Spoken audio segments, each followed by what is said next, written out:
Hi, I was really pleased when I saw they were going to do a double dry hopped version of Chromoscope at Finback.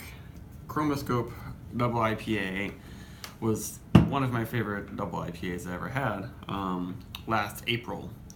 In part because it really uses a lot of Simcoe. That's what they mentioned on the label. They said dry hop with Simcoe on the regular Chromoscope. This one, the DDH Chromoscope, says dry hopped with Mosaic, or Simcoe and Mosaic. Hopefully I still really like it.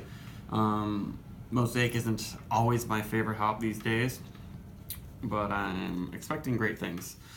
This one was canned February 19th. That was exactly 11 days ago. It's 8% alcohol. I haven't seen anyone's reviews or heard anything about whether this one is really good or not.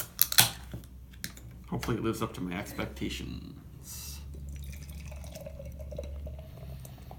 I can smell it. Doesn't look super hazy. With Finback, you kind of never know if it's going to be murky as hell or kind of clear. This one is a little bit clear, surprisingly. Maybe there's more junk on the bottom. But often Finback has a really nice head.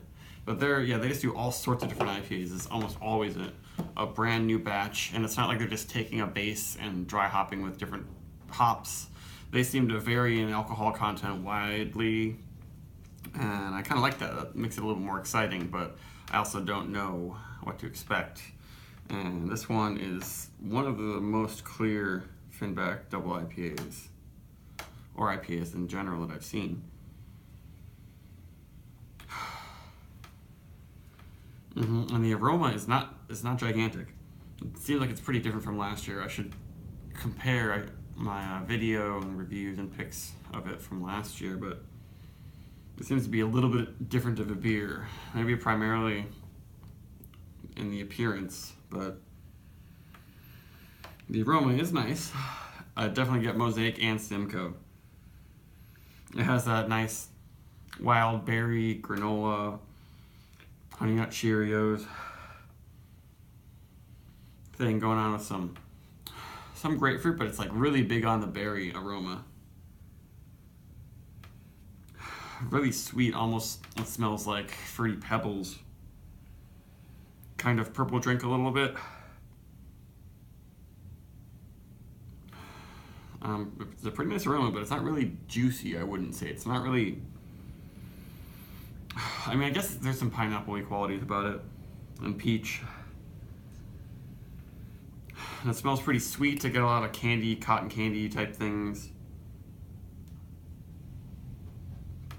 And the head is just sticking around like crazy, and it's not like super carved or anything.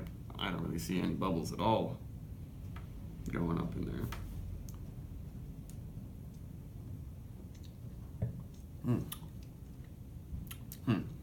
Yeah, it seems it's really clean. Same sort of stuff in the flavor, but I think that this one is missing a little bit of oomph from a haze that I was expecting. It's still pretty good, but it just finishes really clean and it doesn't pop on your tongue.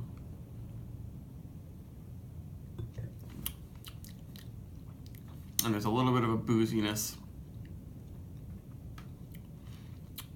but it's interesting to me. It doesn't seem double dry hopped exactly. Let's see if I can get some sediment. I mean, the beer looks beautiful. It's carved and packaged really well, but it's not as intense as I was hoping, honestly.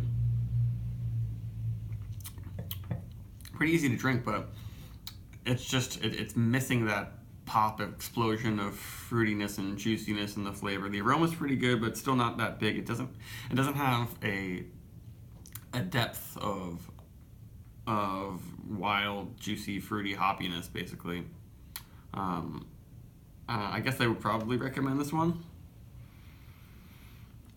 But I'm a little bit let down.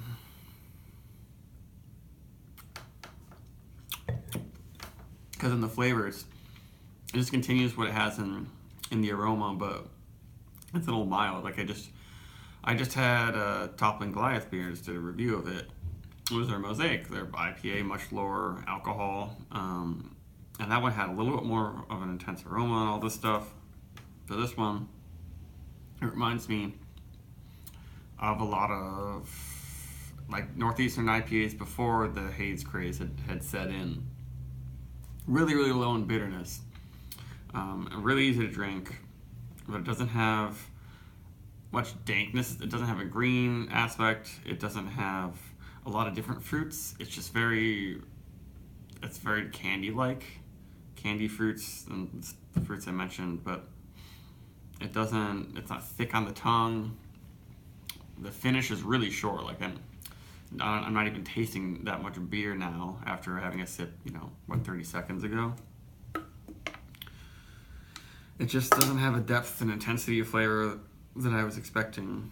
And that's kind of the way it is with Finback. Some batches, it just doesn't seem like the yeast was as happy. I mean, there aren't any off flavors in this beer. I'm not saying that, but there's something happened, or didn't happen, I should say, with this batch, and it's not as hazy. And I don't like to say that you need the haze, like the Toppling Goliath beer had. Did not have the milky, super intense haze, but it had a great aroma. And this one kind of looks like a Toppling Goliath beer, except those have some little chunks sometimes. But it doesn't have the intense aroma and fruitiness. I probably couldn't give this over a 4. But it's pretty good. If you can get a can of this for like $5, it's probably worth it, but there might be other stuff available that you should get instead. Goodbye.